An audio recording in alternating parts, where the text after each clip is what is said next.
Game planning is one of my favorite things. And if you want the plan, don't miss Locked On Chargers and Locked On Chiefs all week long as we take you up to game time and beyond 5 days a week, all the time.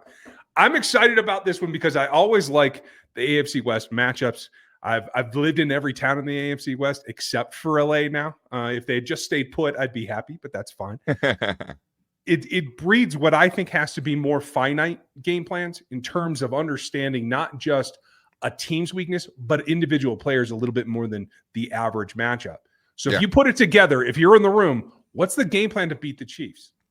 Yeah, I think there's three big things for the Chargers, and a lot of it has to do with going up against the Chiefs specifically, and kind of the recipe in this case for the Chargers to pull off that upset, to find the way to get that big,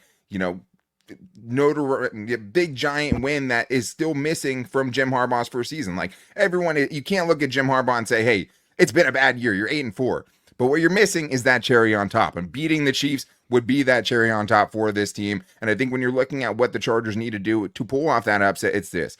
Be much better than they have in the second half. You're not going to be able to do what you did against the Falcons last week and beat the Chiefs. You're not going to not be able to score a touchdown offensively and beat the Chiefs this week. It's just not going to happen. You have to be a lot better in the second half. And the Chargers found out that the hard way in the first matchup between these two teams, right? Chargers led 10-0. They lost 17-10. They didn't score a single point in the second half, and they lost that game. The second thing is winning in the red zone. The Chargers went 0-2 in the red zone last week. They have scored touchdowns against the Chiefs. You have to win this game. So you settle for 3 first-round field goals. That might not have cost you against the Falcons. That could cost you against the Chiefs. And then on the flip side, can you get some stops in the red zone? If you can steal those precious 4 points away from the Chiefs, who will be willing to settle for some field goals at times, that could be the difference in a game like this. And for the Chargers defense, that's the only reason they won last week. Falcons went 1-4 in the red zone last week. Kirk Cousins gave them a couple gifts. That lofted lollipop in the end zone. I don't think we're going to see Patrick Mahomes make that throw. But if you score 2 for 2 in your red zone trips and you hold Kansas City to 1 of 3 in your red zone trips in this game, that's a success, right? It gives you a chance to win this game. And then winning in the trenches. We talked about it a little bit. If the Chargers get pushed around in this game, if they can't find a way to exploit the weaknesses on Kansas City's offensive line, it's just going to be a long day. And you talked about it. I mean, 5 penalties on that offensive line last week. That's how you can get Kansas City out of the rhythm. Yes, they're going to convert some 3rd and 14s that are going to drive you absolutely insane. If you can keep getting those penalties and keep forcing them, the luck runs out eventually. And that's why the Chiefs have been so close in these games, because they're not perfect. And if you can take advantage of those, you're going to give yourself a chance. So winning in the trenches, getting something out of your running game when the Chiefs have been so good as far as being stout against the run this year, that's a way. If you can hit those things, you score in the red zone, you play better second half football, and you win in the trenches. That's the recipe for an upset in Kansas City. Well, it sounds like a good recipe, but I'm not ready to taste that. So on the flip side, what it looks like for a Chiefs win is a lot of what you said. You gotta play clean. Cut out your own penalties. Stop hurting yourself. And obviously, the left tackle is a huge, huge issue. We don't know who's going to be in there, but there are several ways that they can address it. Can they help with a tight end staying in? Can they help with chips? Not so happy with the running back chipping situation right now.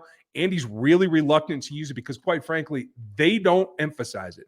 They want backs in routes. So I do believe that if we get to the point where you either see the young guy or there's any kind of question, there will be a 6th man on the line that stays in, maybe some delays from some tight ends, but there are enough guys like Noah Gray, like Ferguson, like Carson Steele that can actually fill in some of that role. Yeah. It may be a time where we see maybe a little bit of a difference, giving something away in an AFC West contest that we don't always see, something they've held in the bag.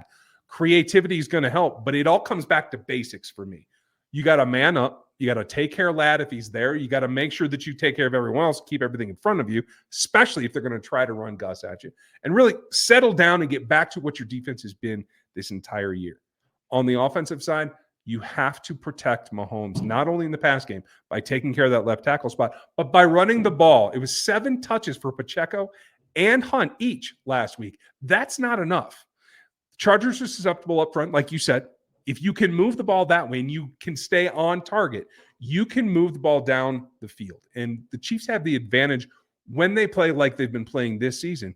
They're upwards of 65 plays a game. Last week, I think the Falcons had 77 against the Chargers 46, right?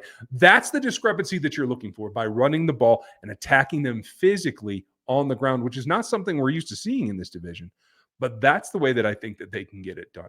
There's always a Hail Mary. And if you had to pick one guy that could be the standout flash in the pan, like came out of nowhere, who should we be watching for?